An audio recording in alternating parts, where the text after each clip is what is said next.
Okay, so when I was flying to Europe, sitting on the plane, there's this girl, and she's reading about AI. And I'm like, oh, that's so cool, you're studying AI. Do you know about recursive neural nets, or are you interested in language models? What is the focus? She's like, well, actually, I don't know anything about AI, but I had to learn it for work because my work wants us to start using AI. And there's just like, oh, that's great. You know, there's so many valuable things you can do with AI. What does your company focus in? Well, we focus in language. Oh, really? That's cool, because I use Duolingo right now to study. I was using Babbel, but I found that the gamification features are really good in Duolingo. I don't know. She's like, yeah, actually I work for Duolingo. I'm like, oh, that's amazing. So what is it, are you guys trying to like switch over your systems to use AI so you can do learning systems based on what people are trying to study, like where they're at? And she's like, yeah, pretty much exactly. But I don't know a lot about AI, so I'm like, okay, you need to study these things and that thing. And I'm being told now, later, what I should have said, which was, oh, you know, for $1,000 an hour, super cheap for your company, I can consult with your company and help them do it right.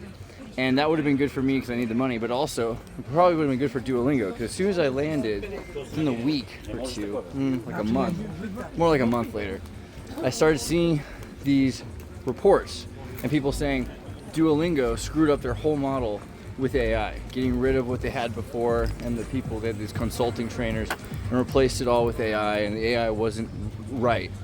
So in a sense I felt bad because these are things that could have been fixed. But it's weird because English is one of those languages where it doesn't really matter. And when I'm doing German, and a lot of the time Raphael, my friend, will say, you know, that's a weird sentence structure that Duolingo's chosen. Because in German you could say that, but it sounds weird. You would say this is the way you should say it. And these are the kinds of things which would have been really easy to set up, because all you do is study actual conversation structure, modern conversation structure, and you can actually build a system that's super accurate. But what I've noticed, you know, German is like Yoda German is, right? There's all this flipping around of all the, you put what you're doing, the verb comes at the end of the sentence. So I am this book reading, etc. And so German's weird in one way, but then in England you could say that store. You know, you could say like, I want to go to the store. You could say, you know, that store I want to go. You could take the whole verbiage and move it backwards similarly to the way the German works, where the verb goes at the end.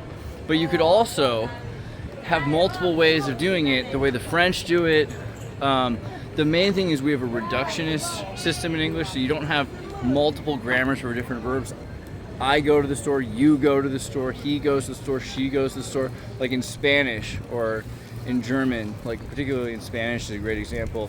Like, you know, yo voy, tú vas, nosotros vámonos. So that's go, goes, I go, you go is a different word. There are two different goes.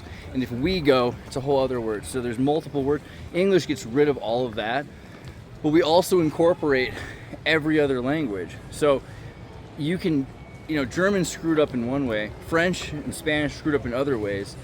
English is screwed up in all of the ways, because you can screw it up any way you want and it'll still be understandable. And you can take words from any other language and make them into an English sentence. So you could say, you know, English is wunderbar because as a lingua franca, it has that certain je ne sais quoi that makes it super duper uber easy to use. Capiche? Okay, sayonara amigo. Right? And that's a completely reasonable English sentence. You understand what I'm saying. That's what's strange about the immigration fusion that makes up English.